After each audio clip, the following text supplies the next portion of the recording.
Bienvenidos al Arca del Sol. Estamos en la yurta, un espacio de meditación muy bonito, la yurta Dukkha, se llama Dukkha. Queríamos hablar de las experiencias, en base a mi testimonio, dar algunas claves de experiencias iluminativas, por si puede servir a alguna persona que pase por algún proceso parecido, proceso del alma. Cuando me ocurrieron estas experiencias de orden, vamos a decir, místico, fue antes de mi práctica, propiamente con una práctica espiritual, que no sabía ni siquiera que era una práctica espiritual, el Reiki. Ya me había ocurrido antes y verdaderamente fueron, y después con el Reiki se multiplicaron y se acentuaron, pero no tuve ninguna guía en ese momento, ningún gurú, ninguna guía espiritual. No tenía tampoco ningún conocimiento de partida, no era una buscadora espiritual y no hay un contexto, ya lo sabéis, en esta sociedad, verdaderamente es un contexto de manera general antimístico, ¿no? Entonces solo he podido, mucho tiempo después, podido explicarlo, racionalizarlo, lo que ha sido primero una experiencia, ¿no?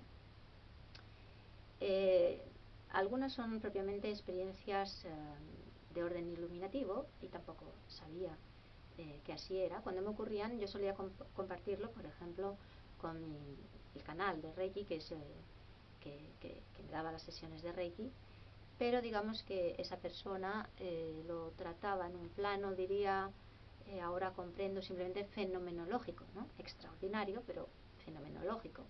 Es decir, que se quedaba en un plano finalmente superficial, anecdótico. He vivido, digamos, burramente mi vida consagrada finalmente al espíritu, porque nunca he dejado de tener esas experiencias y sin tener un gurú y sin tener las enseñanzas adecuadas, a pesar de haber leído tanto, etcétera, o sobre todo las claves, ¿no? Bien transmitidas, claramente por un gurú vivo, porque es más fácil muchas veces que a través de tanto conocimiento espiritual, tantas lecturas. Solo ahora he podido verdaderamente desentrañar, ¿no? Y ponerle un nombre adecuado. Entonces, bueno, diría que la iluminación, lo que se llama iluminación, la mejor definición que he escuchado al respecto es la del maestro Papaji, que le identifica completamente con el conocimiento del ser, es decir, cuando ya no hay distancia entre el conocedor, el conocimiento y lo conocido, ¿no? Y eso me remitió antes de mis experiencias espirituales, yo era poeta, cuando ya estaba escarbando muy hondo en el alma, que tocaba con esto y algo me venía confusamente, ¿no? Pero muy lúcidamente sobre esa identificación. Entonces pienso por otro lado que iluminación hay varios grados, ¿no? Entonces está la completa del Buda, pero hay también otros grados que considero que se pueden llamar iluminación. Y también, según la persona, se pueden vivir de distinta manera, ¿no? Y ser una experiencia diferente, que coja, o según el gurú que tiene algún devoto, que marca también el tipo igual de experiencia que va a tener de iluminación. En mi caso no quiero entrar en explicarlas o en hablar de ello demasiado, pero en todo caso a veces era literal, es decir, que era una visión de la luz de una forma u otra, ¿no? Pero en todo caso, lo que decía, en ese momento no tuve la clave de la enseñanza que podía permitir, esta es la cuestión, establecerme en el ser, ¿no? Se tiene una experiencia muy fuerte y se baña en el ser durante igual más o menos tiempo según las personas, pero es importante quedar establecido en ello, es decir, que la fuerza del hábito, de la astucia propia de la mente, no retome el paso y no vuelva uno a caer en la identificación con la persona de manera alterna o parcial ¿no? o recaer en ello. No tenía esa comprensión, ¿no? De verdaderamente la diferencia de estar en la conciencia o de estar en la persona, ¿no? Tenía más directamente la vivencia. Entonces, después con el testimonio de algunos otros muchos personas que han tenido iluminación, creo que hay unos elementos en común. estas son las claves también para abrirse a la iluminación. Creo que hay una experiencia fuerte, por gracia, no puede ser de otro modo, finalmente, una experiencia fuerte radical de confrontamiento a la muerte, de una manera u otra, vivido según las personas. Pero ese enfrentamiento directo y muy fuerte a la muerte, que a veces toma la forma de una muerte de lamento, o sea, un pánico absoluto, ya una sensación de que uno va a volverse completamente loco o que va a morir. Y de hecho muchas veces se somatizan en el cuerpo postraciones muy fuertes. Sabemos de Santa Teresa al principio de ser monja y muchos otros casos, ¿no? En mi caso también había unas muertes, ¿no? De que me quedaba postrada 3 días consecutivos, en fin, y cosas así muy potentes. Pues ese enfrentamiento a la muerte, y ante ese enfrentamiento a la muerte hay algún momento que es verdaderamente el momento liberador, diría que es el momento de una entrega total, es decir, bueno, pues estoy dispuesto a morir. Esto también es vivido de una forma u otra según las personas, pero es verdaderamente que uno elige esto, que está dispuesto a todo, sin saberlo, muchas veces, que está en la vía de conocerse a sí mismo y no tiene ni idea, pero hay algo muy fuerte que le está empujando a eso. Después lo comprenderá, pero en todo caso hay un momento de entrega y de decir, pues sí, esto es lo que quiero por encima de todo. Y eso, si nos fijamos en el primer mandamiento de Dios, de querer seguir que nos invita a seguir su mandato por encima de todas las cosas, pues finalmente significa lo mismo, ¿no?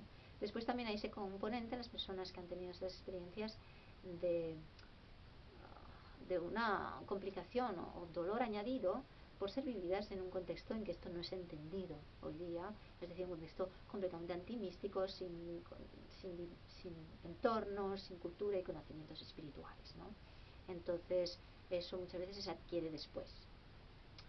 A lo que invitamos cuando decimos a ponerse a Reiki, porque aquí nuestra práctica espiritual reina es el Reiki, y el Reiki es muy directo y muy potente, invitamos primeramente se ve que para ponerse Reiki primero hay que tener la fe. Y es la fe que puede permitir que se abra la oportunidad a una experiencia directa de la verdad. Y en base a esta experiencia directa de la verdad, tener el conocimiento real. Este es el verdadero proceso para el alma y para adquirir, o para revelarse, mejor dicho, precisamente, el verdadero conocimiento en el ser humano. Entonces hacer. La práctica es muy importante hacerla regularmente, o bien la persona tiene una experiencia radical muy potente, igual no le hace falta esa, ¿no?, continuidad, como cuando ya hemos aprendido a caminar o a usar la bicicleta sin las muletillas, ya podemos, ¿no?, hacerlo directamente. Pero cuando no es una experiencia, normalmente es así, de manera general, tan radical, es bueno ser regular, porque aunque no nos demos cuenta del bien que nos hace, que normalmente nos damos cuenta, y nos aporta como poco, además en estos tiempos, ¿no?, una muy gran protección para el aura y la persona, y sanación. Pero sí, aunque no nos demos cuenta, eso produce muchos méritos o para esta vida o un buen karma para las vidas siguientes. Entonces es muy importante continuar siempre, ser regular y continuar con la práctica, ¿no?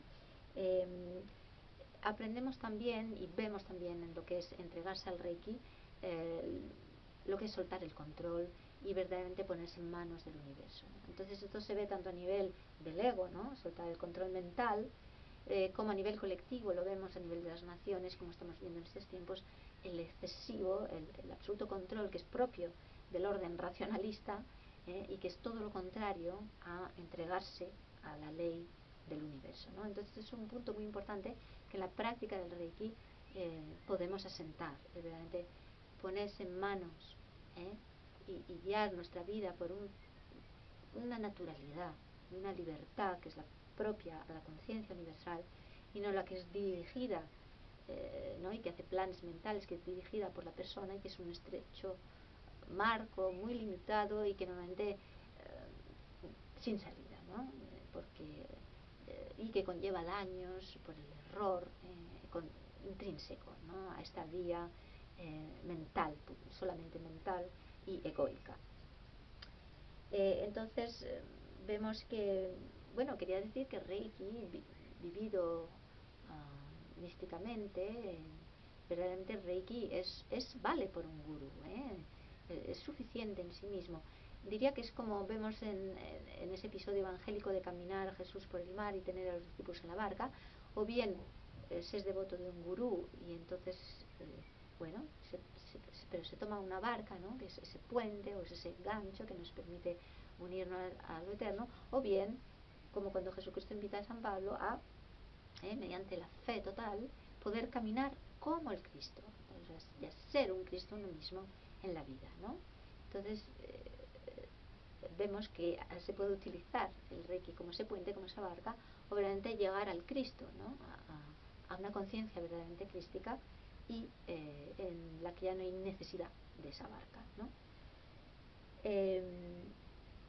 No sé si nos va a dar tiempo, pero en todo caso queríamos poner de manifiesto que esta medicina metafísica que nos ofrece el Reiki, en la que nos damos cuenta enseguida de los beneficios, pero por eso digo es muy importante continuar y continuar y se verán más adelante, es lo contrario de la medicina científica, ¿no? que actúa directamente pero no actúa sobre el origen de las cosas. Entonces sus bienes son aparentes, normalmente no son durables y normalmente conlleva una agresión, ¿no?